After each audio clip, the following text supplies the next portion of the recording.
Are you okay now?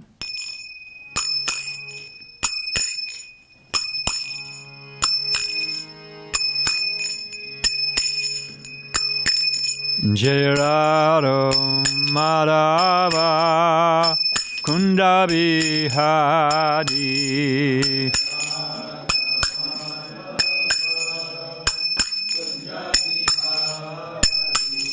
Jai Radha Madhava Kunda Bihari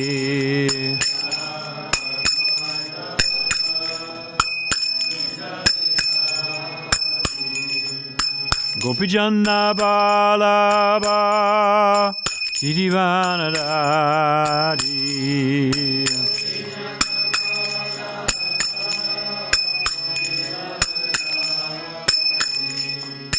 Gopijana Balaba Girivanadari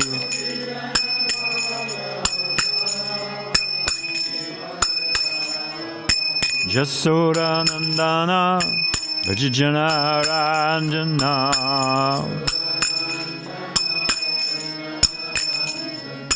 Jasura Nandana Vajjana Ranjana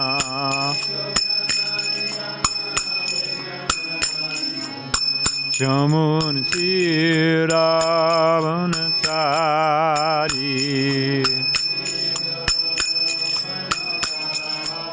Jamunati Ravanatari Jaya Radha Madhava Kunda Bihari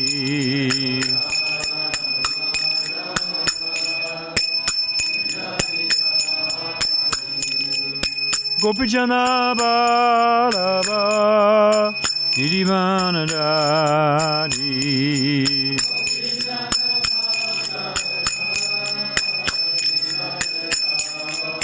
Jasodanandana Brajajanaranjana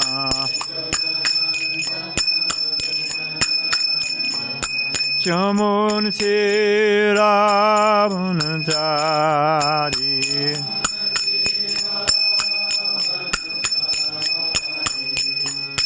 Hare Krishna,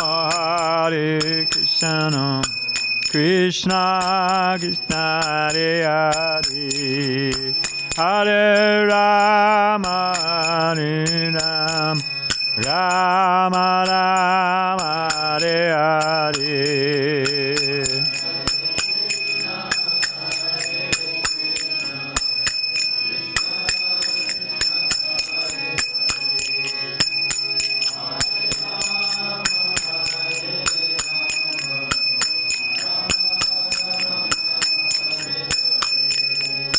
Hare Krishna, Krishna Krishna, Hare Hare, Hare Rama, Hare Rama, Rama Rama, Hare Hare.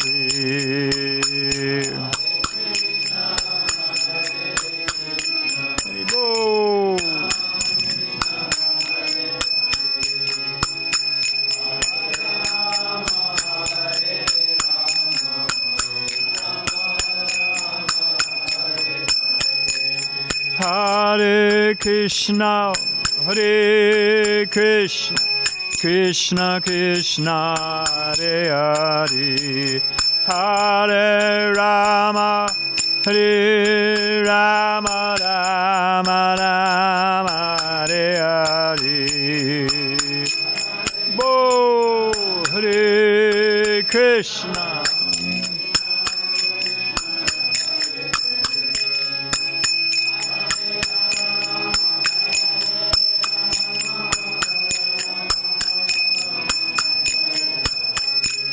Hare Krishna, Krishna Krishna, Hare Hare, Hare Rama, Hare Rama, Rama Rama, Hare Hare. Krishna, Hare Krishna, Krishna Krishna, Hare Hare.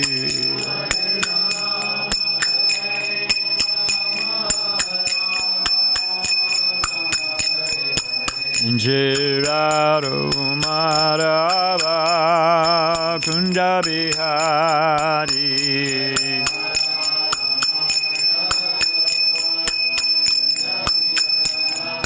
Jaya Radha Madhava Kunda Bihari.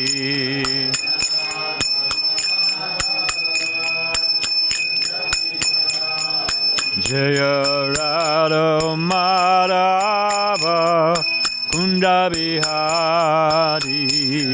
Radha Madhava Kunda Bihari.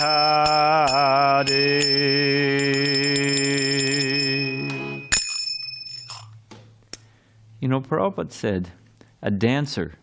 There was a Bharatanatyam performance, and the lady wouldn't dance on the stage because the stage was tilted. Prabhupada said, she's not an expert dancer. Expert dancer can dance anywhere. So I was thinking, even this harmonium's breaking, you played it very nicely. Somehow or other, you got something out of the squeeze box. Thank you, Prabhu.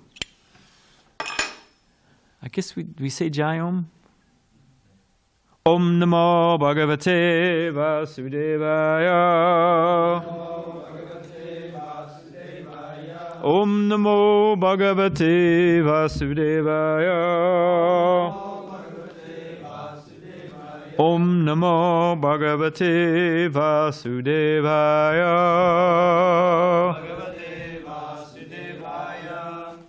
The Bhagavatams is written just after the departure of Lord Krishna to his own abode, accompanied with knowledge, religion, etc. Persons who have lost the vision to the dense darkness of the age of Kali should get light out of this Purana. Before beginning our study of the Srimad Bhagavatam, which is our very means of conquest, we should first offer respects to the personality of God in Narayan, the Narayan Rishi, the supremest human being, the goddess of learning, Mother Saraswati, the author, Srila Vyasadeva, and my spiritual master, Srila Prabhupada. And we have on the board, all right, we're almost there, Prabhu. It's just life in the material world is really a series of compensations. So I got to get everything, glasses, this, that. All right.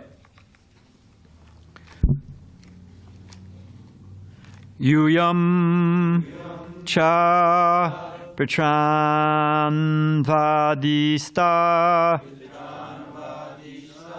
Deva Devena Chanagaha Praja Sagaya Hi Katam Vrikshan Nirdagdum Arata Yuyam cha Pitran vadista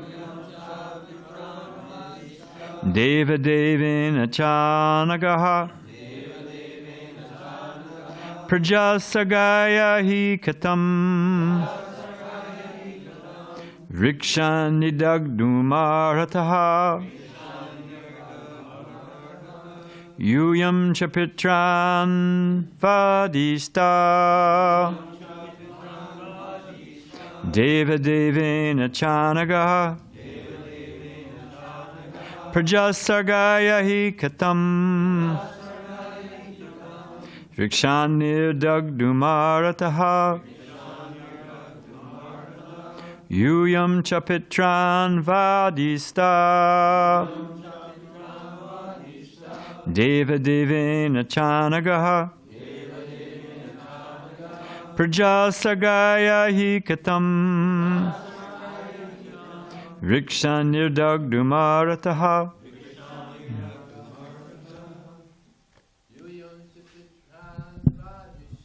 Yuyam chapitran vadista Deva Devena chanagaha Prajasagaya hi kartam Vidakshnastadamarata.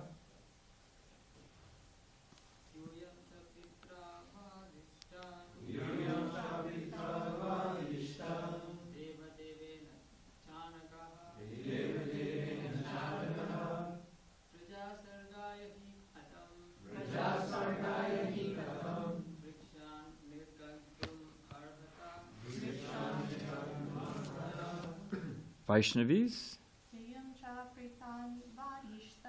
Yuyam chita pratan vitasta. Deva devena chanagaha.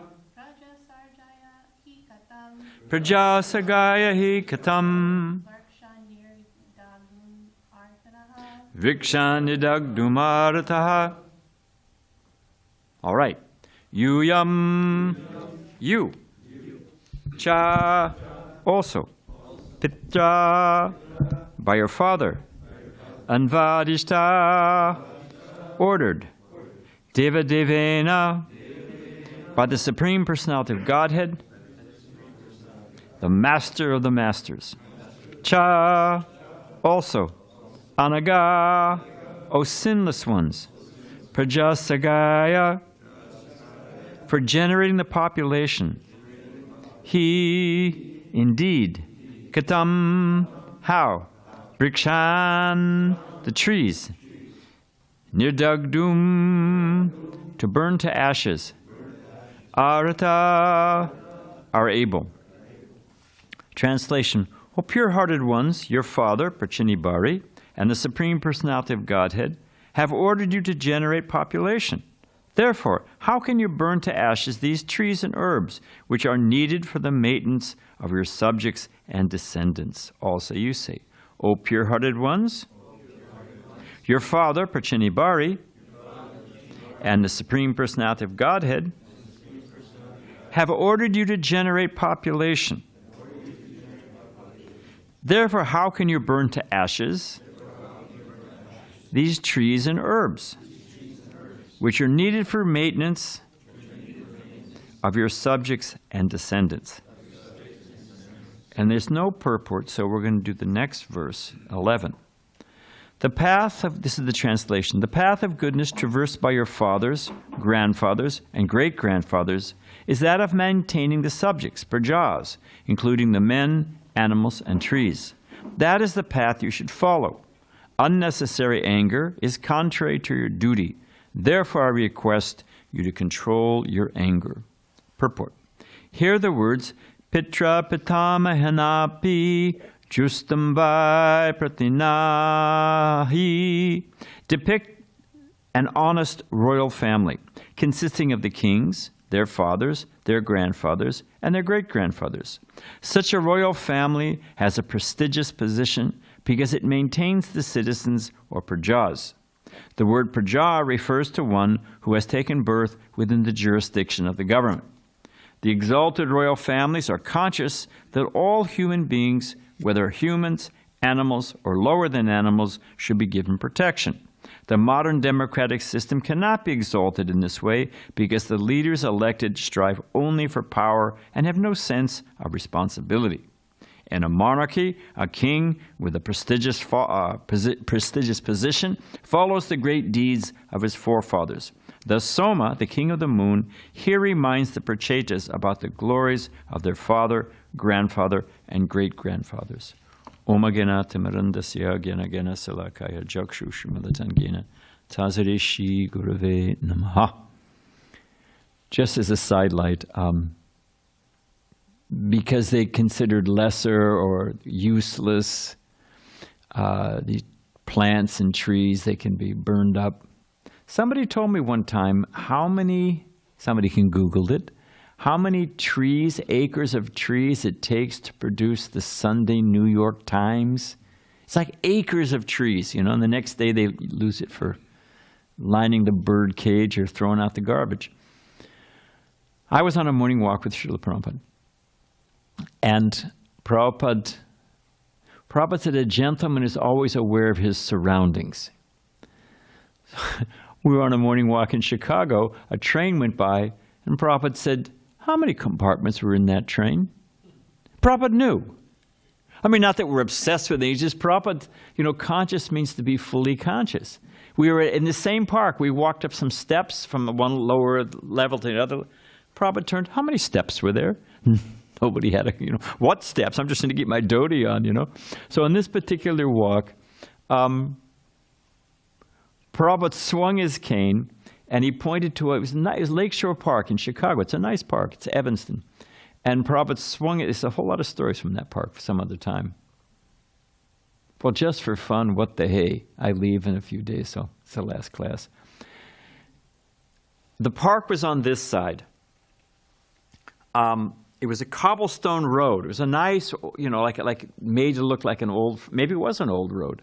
And then there were all these big mansions, Frank Lloyd Wright mansions, and beautiful, it's a very nice scene, right? And everybody's, when Prabhupada was on a morning walk, he's like the point man, and everyone's trying to get as close as possible, and you hear it and ask a question and that. All of a sudden, out of nowhere, not out of nowhere, everything has a cause. This dog, it was like half horse, it was a beast, it was like a descendant of Ristasura. This thing came charging, it was a Great Dane or whatever it was, a Belgian wolfhound or whatever. It was racing down the driveway at us. There's no gate, coming right at us. Everybody, a couple of people jumped behind Brahmananda, Brahmananda was big size, And Prabhupada was the point man. He was, and everybody kind of froze just for a moment. And Prabhupada threw his chadar over his shoulder. You know how Krishna adjusts his belt before he, the Nakasura, whoever it was. Prabhupada, it was so blissful. Prabhupada didn't move an inch. Prabhupada just threw his chadar over his shoulder, swung back his cane, and went, hut! And that big dog turned right around, and ran right up the driveway. And then Prabhupada just looked at us like, you're useless. I mean, we were like, okay. So, but later on that walk, Prabhupada swung his cane and he pointed at a plant. Because the place was nicely planted. We'll go full bore off the track. There were the bathrooms were designed to look like thatched huts, like little English thatched huts. You could, whatever you're thinking, your little twee picture, the little cottage, and they look like that. So Prabhupada gets out of his car, he's walking down the path. At a distance, he sees one of these first bathrooms. And he turns off the path and picks up the pace. He's walking, and he says, what sage is living here? So he said, no, Prabhupada, it's a bathroom. Oh, he got back on the path, I don't know what was going on, but I was thinking, Prabhupada, where has he come from? Where has he been? Who does he know? Who can say, But so, a little further down the path, Prabhupada swung his cane and said, what is this? What plant is this? And I know a little gardening, so I said, well, Prabhupada, that's it was a holly. And I said, that birds eat it, they use it for decoration. Oh, very nice. Prabhupada walked a little further. What is this? I said, well, Prabhupada, those come up in the spring. That's, very nice. We got a little further. What is this? I said, oh, Prabhupada, that's useless. It was some weed, it was a big weed, that's useless. Prabhupada turned to me and said, no, you're useless. Which was completely true, And Prabhupada made the point that everything has a purpose. Everything has a purpose. Every plant, it's either an herb, or it's medicinal, or it's a spice, or it's a fuel, or it's made into a fabric for cloth, or everything is used for everything has a purpose. So the plant is not useless. I'm useless because I didn't know the purpose of the thing. It wasn't the plant's fault. It has a purpose. I just don't know it, So along that line, everything has a purpose. Everything has and one of the things that's being explained in this, what do they call it? What is it? There's that joke. I always like these slogans because it gives an indication into the cultural mindset of minds. Just like language is an indicator of the consciousness of the people. In Eskimo, so they say, I don't know Eskimo, but I've heard it. They have anyway, whatever. They have several languages, multiple words for snow, different types of snow. I mean, here in San Diego, what? Snow? There's one word. But because it's part of their experience, there's many words to explain it. Just like if you go to the desert, I'm sure that in the Sahara, they have all different types of words for desert because they're trying to express their experience. So the point I'm trying to make is that there is a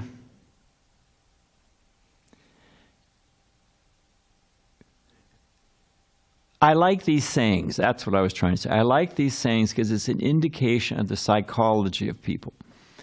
You ever seen this thing that says, you know, if the light if everything's coming your way, you're in the wrong lane? There's a way that things flow. There's a design to things. Is it 4th chapter Bhagavad Gita? Krishna says, I've sent forth men in generation of demigods and giving you this jaga, and by performance of it you shall be happy. I'm paraphrasing. 3rd chapter. So he's explaining how the material nature works. If you want to be happy, here's what you do. You perform this jaga, you respect the demigods will be pleased, and the wheel turns. The wheel of Dharma turns, because everybody's, you know, y'all got to be rowing in the same direction, right? You know, you get a guy in a boat, and then one guy's rowing the other way, you're not going to get too far. You got to be rowing in the same direction. So one of the points being made in this chapter is that there's a design to things, there's a purpose to things. And if our business is to comport ourselves to that design, everybody's trying to, like I say, trying to herd cats. Everybody's trying to go their own way and create their own little, and it goes this way, and they get. And everybody's at cross purposes. Prabhupada gives the example. If you throw Ishavashidam Sarvam from Ishopanishad, if you throw a rock and it lands in a pond, from the point of impact, what happened? How do those circles look? I mean, Dravida, go for it. Concentric. They move out in harmony. They don't conflict. They radiate out. Now, if you throw 2 rocks into the pond, what happens to the circles from the impact? Don't overthink it, Prabhus. They clash. So what is the difference between the clashing circle and the concentric circles? What's the difference? Harmony, okay, but what's the causality of that harmony? 1 point. There's one impact point. They have that one center, and then everything radiates out from it. So the human form of life is meant to clue in. Guess what? We don't have to create anything new. I mean, you know, whatever. Human intelligence, resource, all that stuff is good and valuable. But there's a design to things. And if we comport to that design, lo and behold, we become happy. Instead of everybody trying to go their own way and create their own thing, with what are the different centers? I want this, mine, it's for you, my family, my nation, my country, my union. I was mentioning, was it when we went to see Dr. Sani? There was my father's business partner, Mr. Jorgensen. And Mr. Jorgensen was coming home with his family, typical mid-America. This is 60? Yeah, probably early 60s, in the family station wagon with a, vacation, family dog in the back. And he was a passionate guy. He wanted to cross, there was traffic, and he wanted to get home, and the railway crossing was coming down. So he tried to zip through it. And sure enough, the gate came down, and the car was stuck. And the train shows up, and it's barreling down on him. Just like the movies, And in the, what did they say? A man's character is tested in adversity, Chanakya Pandit says. As the train came barreling down, Mr. Jorgensen jumped out of the car and ran for his life. Left his wife, his kids, and the family dog in the station wagon. It's a true story. And the train, it stopped about 10 feet from the car. And Mr. Jorgensen had to dust himself off and get back in the car. You can be sure it was a long, silent drive home. They got divorced a few years later. My father says, yeah, the magic was off. It was, he'd shown his true colors, So when it comes down to it, everybody's got these different centers of interest, and they're all at conflict. So This is explaining that everything has a purpose, everything should be protected, everything should be used properly. I said the other day, dovetailing is that carpentry term when things fit, they comport, they fit to the shape of the original, and then the other things fit into that shape. So that's one thing here. We do want to talk a little bit about anger.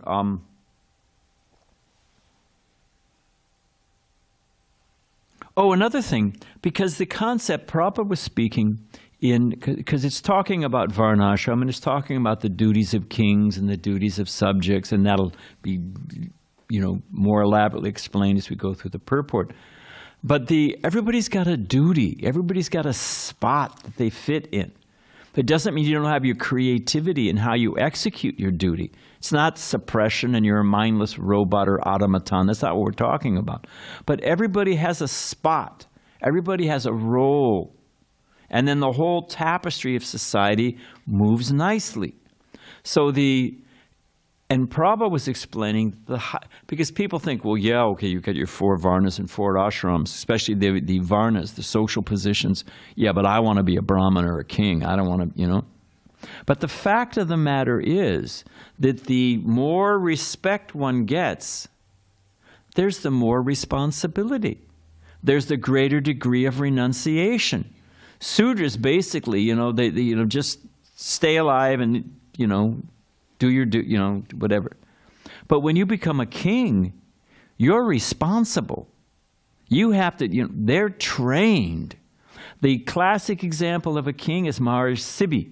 You know Maharaj Sibi, the story that just to test his nobility, was it Indra and Agni? I think it's Indra and Agni, 2 devas. And one turned himself into a hawk, and the other turned himself into a pigeon. And the king sitting in his audience hall or whatever, carrying out the business of court. And the pigeon, Agni or Indra, I don't know which one, converted, in the shape of a pigeon, lands on his lap. And right on his heels, or on his wings, I guess you could say, comes Agni in the form of a hawk. Says, hey, comes to take the pigeon. Sibi says, no, he's taking shelter. You can't have him. Eagle makes the argument, jiva jivasya jivanam. That's my legitimate quota. Hand him over. Sibi says, no, you can't have him. He's taking shelter of me. I can provide other food stuff, but you can't have this. He says, no, I want that. And there's a whole debate. And finally, the eagle, to be satisfied, you have to give me the same weight of the pigeon as your flesh.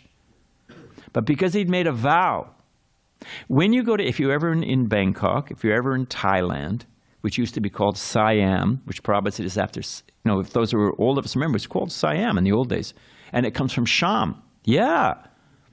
Singapore means lion city, Singapura. It was all over the Veda. Garuda is the national airlines of Indonesia. It was all over the place, It's true.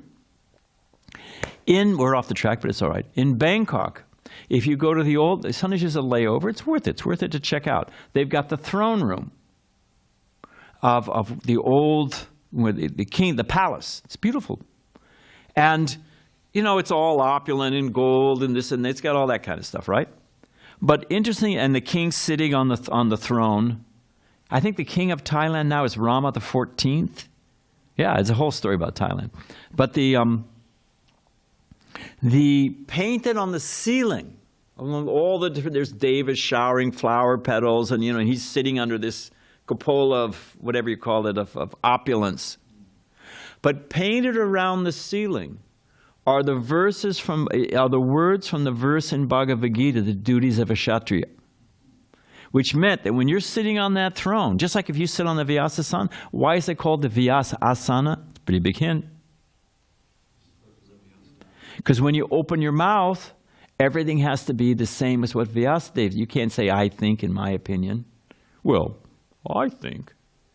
So, you're representing Vyasadeva. So when the king is sitting on that throne, those are the qualities he's meant to emulate, that he's meant to be measured by. So he's taking shelter. Finally it came down, he had to give his equal amount of flesh. And he agreed to do it. And at that time when he agreed to sacrifice his own life, because this pigeon had taken shelter of him, Then all of a sudden, Agni turned back into, the eagle turned into Agni and the pigeon turned into Indra, and they blessed him like that. So, and that's not, well, that's folklore and all that. 150 years ago, not more than, let's say 75, 80 years before the partition, Nepal wasn't partition, I was thinking of Kashmir. But the point is, the king of Nepal, now I think they're gone. I think it's completely off the map, and they became horrible debauchees. But 150 years ago, the king of Nepal, you can see it. If you go to Kathmandu, you can see. There's a tower. And the job of that, there was a man every morning at sunrise, an agent of the king, went to that tower. And he looked out with a telescope and looked all over Kathmandu. And he checked that every house, every home had smoke coming out of it. Not on fire, out of the chimney, okay? Work with me, Prabhu. Use the needle. Which means they were cooking. And that, which means, okay, they're cooking. It means, A, they're healthy, because they're able to cook, at least they're basic, they can function. And they've got foodstuffs. And if there was any chimney that didn't have smoke coming out of it, there were agents of the government, of the king, who went there and said, what's wrong? Are you healthy? Do you need help? What's up? What's the problem? And only when it was reported back to the king that at least in your city, at least in Kathmandu, now it's just a sewer, but no offense, but when you come back, they reported back, everyone in your kingdom is healthy. Everyone, at least in the city, is healthy and eating. Then only would he take his meals. He was only then, when he knew that everyone else had eaten, then he would eat. Now that's a king. Now our guys, they have, if you've ever been to the White House, no, they have these 15-course meals, a state dinner. And I swear to you, I haven't been to Washington, D.C. in about 20 years. But when I was there, and I bet you it hasn't changed, you could go 3 blocks, literally 3 blocks from the White House, and you'd be in one of the most dangerous ghettos in the world. And meanwhile, you got Granny cutting her pills in half because she's, it's horrible. So there's also the principle of, it's talking about tradition. One of the great, they say, who was it who said one of the greatest tricks the devil ever performed was to convince people he wasn't real? Now, we don't believe that there's, an opposing force. Everything's controlled by Krishna. So they have their idea of, there's God and there's the devil and they're competing, But what was I going to say?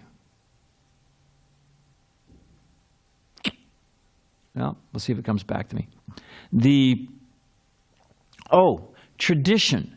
That one of the greatest things they say the devil ever did was convince people that he didn't exist. So we've got a culture now that the principle of shame is practically reduced to nil. Prabhupada pointed out, John Lennon and Yoko Ono, because you guys went around, most of you went around that, when he was on that cover of there was that photo of them naked. Prabhupada said, every gentleman knows to cover and gentlewoman. Who would appear like this? But people have just become shameless.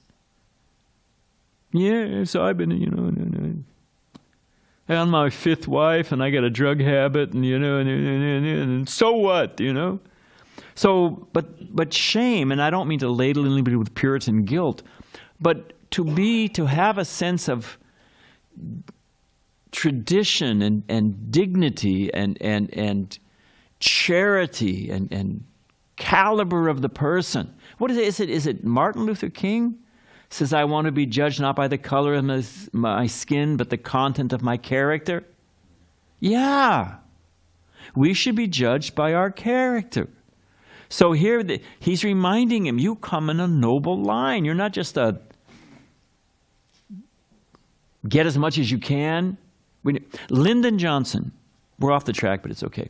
Not completely off the track, though. Lyndon Johnson, President of the United States, he went in, he was worth X amount of money. Because those days, they had all their taxes every year. Yeah, they had to review your taxes. Follow the money, then you know what's going on. So, and here we do know. He went in, and he was worth, I don't know what, $10 million when he went in.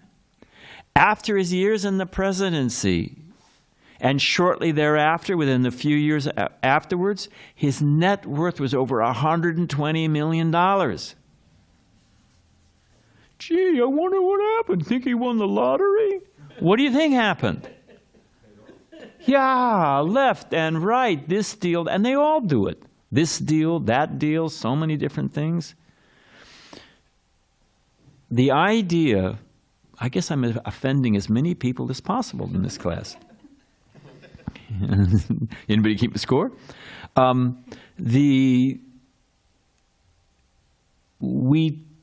maybe everyone's dispelled of that, but when I was growing up, we were under the impression that the American government, we were the good guys, and that we were not corrupt. We were completely corrupt. We were just more sophisticated. We just didn't get our hands caught in the cookie jar. We just did it in a roundabout way. The point I'm trying to make is that the Vedic culture of a sense of service, of a sense of duty, of a sense of... Prabhupada said that the British, and there's another group I'm offending, the British, under the British Raj, needed soldiers for World War I. This is a fact. So many things Prabhupada said about India have actually come out. The British archives traditionally, just like in America, they lock things up for 50 years and then they release them because they figure the parties are probably dead and whatever. 50, some things they lock up for longer, but it's 50 years generally speaking. So the British archives started to open up, the military archive, and everything Prabhupada said was completely accurate. In 1914 was World War I? World War I. The Brits needed soldiers. And, where are they going to get them? India was the jewel in the crown of the British Empire. They created an artificial famine. Because if you joined the army, you got fed and you got rations for your family. So they created an artificial famine to starve people so they joined the army so they could get soldiers. Anyway, I don't want to go too far afield. But now what was I going to say? But it'll come to me in a minute. The principle of nobility, the principle of service, that you're meant to take care of people, a culture of honor, that character matters, that all comes out of the Bhagavatam. Prabhupada says, if one becomes a devotee, all good qualities develop automatically. One automatically becomes nonviolent. One automatically becomes humble. One automatically becomes kind. And if I have yogurt, let me say, if I have yogurt and I add a little bit of milk, just a little bit at a time, what happens to that milk? It always turns to yogurt because the predominant culture is yogurt. We have to realize that we live in a culture, just like we were saying the other day. Do fish know they're in water? Generally speaking? We're actually pushing against is it barometric pressure?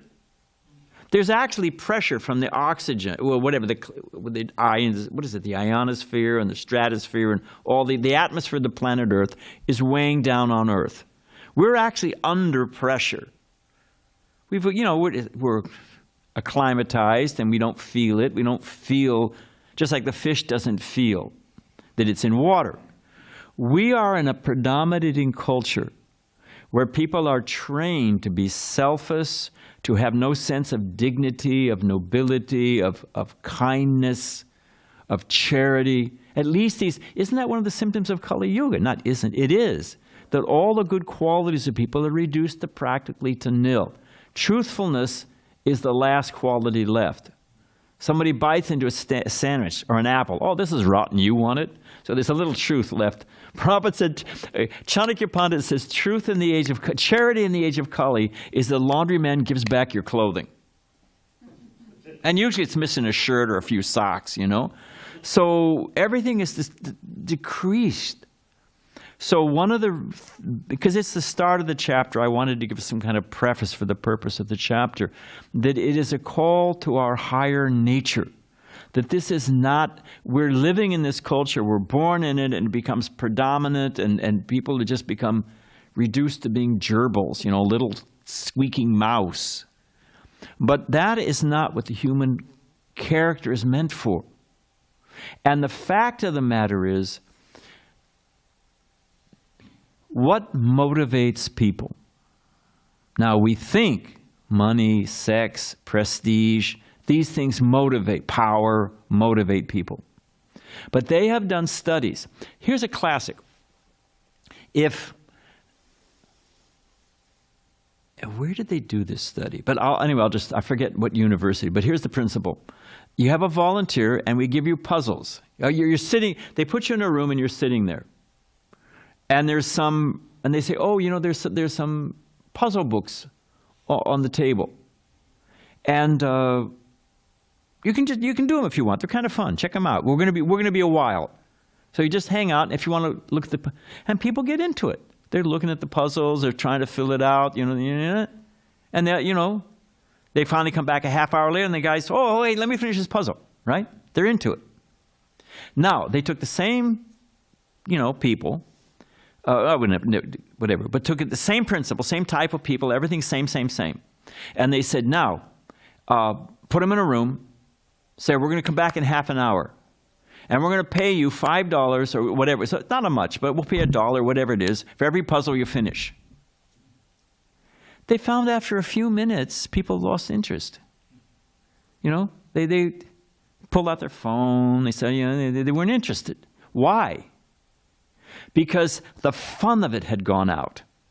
When they wanted to do it, when it was something, hey, this is fun. But they thought, I'm grinding away, and there's a buck. It's not worth it. It was the exact same activity, but the mentality was changed, and therefore they lost their interest.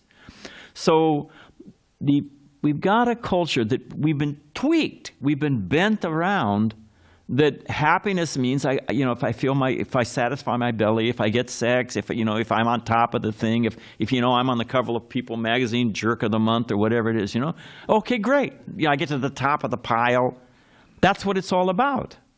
Got a red Ferrari, I don't know, whatever it is, But that's not right. What we're reading about here, and people are not happy. Who was Dharma Setu told me? Is it worldwide? Was it U.S.? It must be worldwide. It's 1 million people a year worldwide commit suicide. 1 every 40 seconds. Wow. That's more than are killed in wars. I don't know if it's more than cancer. What's that? Something you Googling? Jump right on. Thank you. So, but the point is that, what's the time? Whoops. So what is the world we're living in? That people are so much, the actual happiness of self-content, that I'm a person of quality. We're not talking about arrogance, but we're talking about that I'm part of Radhanath Maharaj's classic example. You know how redwood trees stand up? Because this is talking about, this chapter is, we're stressing the business of duty. We're not do-gooders and, okay, we all go out and help old ladies cross the street, which is not a bad idea if they're there. But I was in a grocery store one time. There was an old lady picked up her groceries and the bag fell out. Bottom. And the groceries fell all over the ground.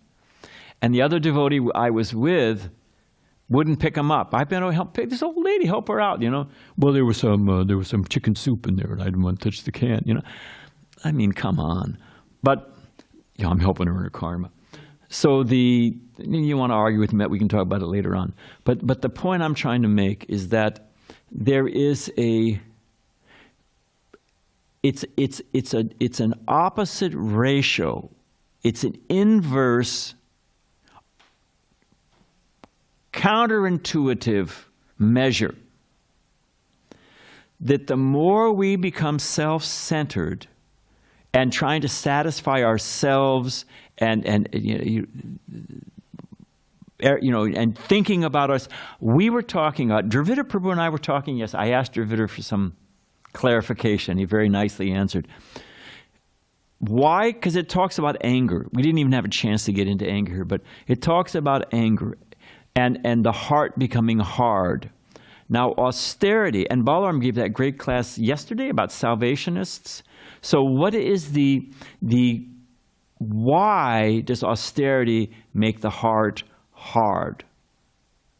We know, because it's in the Bhagavatam, and we have practical examples. You have, what is it, you got the, opposite. You've got Ambarish Maharaj, and you got Devarsa Muni. So many examples. Austerity makes the heart hard. Why? What is the reason? I was thinking, why does austerity make the heart hard? And the thing is, hooking up to Balaram's salvationists and hooking it up to a society that's self-centered, that's the big hint. It's everybody else can go to hell. I'm going to perform austerities and get out of this place. I'm going to save myself, and tough luck for you. Prahlad Maharaj, what is his statement? Anyone know Prahlad? Looking out at the world, does he say, forget you, this world sucks, I'm going to the Himalayas and I'm practicing yoga and I'm getting out of here, I'm controlling my senses. What to speak if I'm doing it because I want to get some mystic powers? What does Prahlad Maharaj say? Dravida Prabhu. Here's a surprise.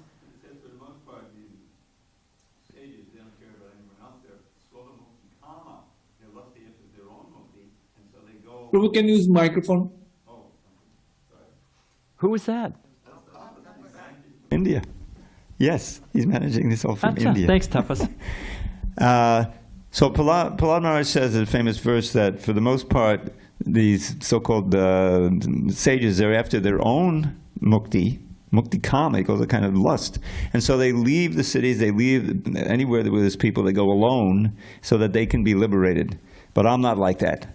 I see that these people who have turned away from you, and they need you. You're the only remedy, and I have to give them you, so I'm staying with it. So here's the point I'm trying to make, is that it appears counterintuitive, which means it's the opposite of what you would expect. The more one performs duty, the more one looks. Radhanath Maharaj gives a great example. Because again, we are stressing the side of social duty and the internet interdependence. It takes a village. But what does that mean to raise a child? So we all have a role in pushing the wheel of Dharma forward. And that creates us as happy individuals, well-balanced individuals, and a well-balanced society. And it only works if you have the one center, everyone is pushing, serving for Krishna. Don't let me forget the Radhanath Maharaj example. Prabhupada was speaking in Paris, and he was explaining about there's 4 orders. Like, to be a Brahmin is the top of society, but a Brahmin is the most austere. They're the most selfless. They live in a cottage, and what is their duty? Their duty is to teach. They practice austerity, simple life, so their brain is clear. It's not cluttered with a bunch of garbage.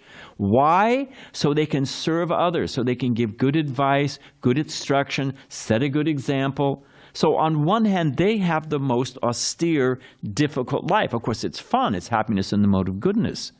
But it's not that the higher you go up, as far as the respect level, that along with it comes, you get all the accoutrements and everyone's serving me and, Oh, you get to sit on a big seat, and everybody else is on a small seat, and the sannyas is on a big seat.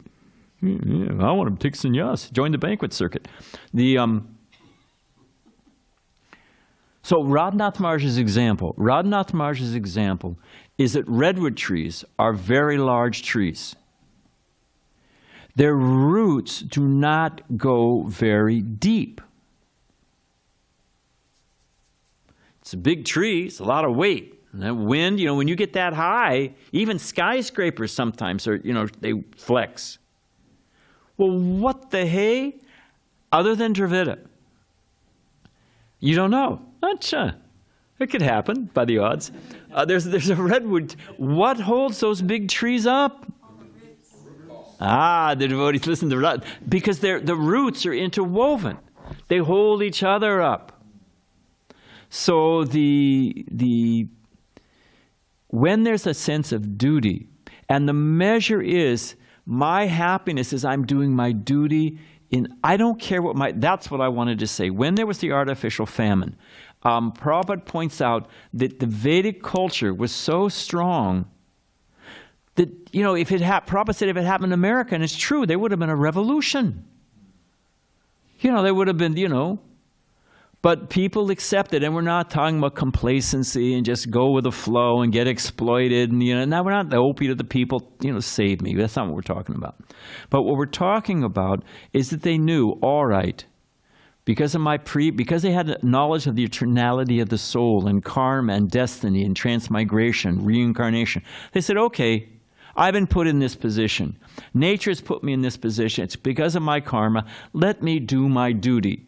And if I do my duty in my next life, I won't be in this situation. If I become Krishna conscious, I'll get out here altogether. But let me just do my duty. And if it wasn't so feverish and agitated and angry and competitive, and when you have a society like, and what is my measure of success? My measure of success is not how much stuff I've got. Who was with me? We went to that garage in Riverside. Govardhan. How much stuff was stuffed in that garage?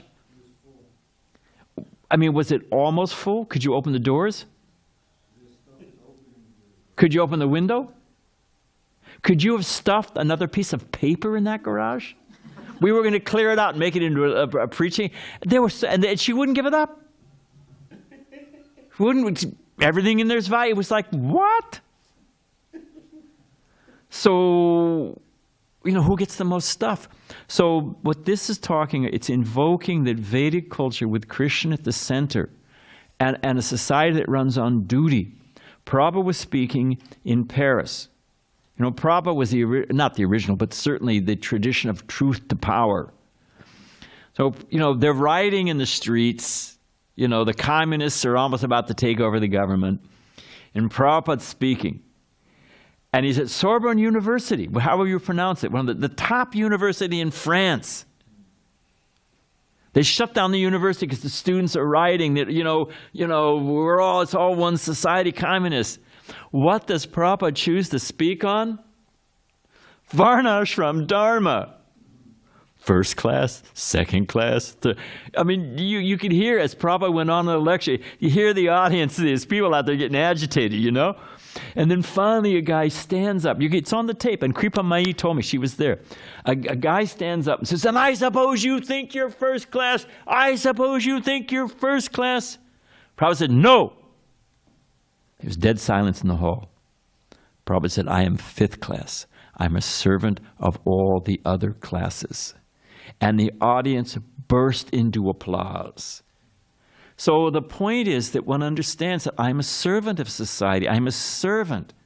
Ultimately, I do my duty. I'm serving Krishna. And in this way, you have a harmonious society, and you have individuals that have a sense of contentment. My value is not on things that I do not control. Prabhupada says too much dependence on others ruins. It's a classic statement of Prabhupada. It's like the regular principles of freedom. It's one of those classic statements. Too much, it's in Bhagavad Gita. Too much dependence on others ruins the who said that? Vitality of the self. Ruins the vitality of the self. You got to depend. But if I do my duty, I have a sense of honor. I have a sense of tradition. I have a sense of personal dignity. I have a person that I've done some good in the world. That, lo and behold, back to my puzzle example, that actually counterintuitively brings happiness, brings contentment, brings fulfillment. So that's what we're talking about here. We're talking about duty and the values of that and how to create a sane, happy society that can advance in spiritual life. And we should end there, right? Yeah, no one's arguing. All glories to Srila Prabhupada. Thank you, Prabhu. Hare Krishna. Somebody else can talk about anger because it's important. I'm doing the titles. Oh, you are? Yeah. So Good for you.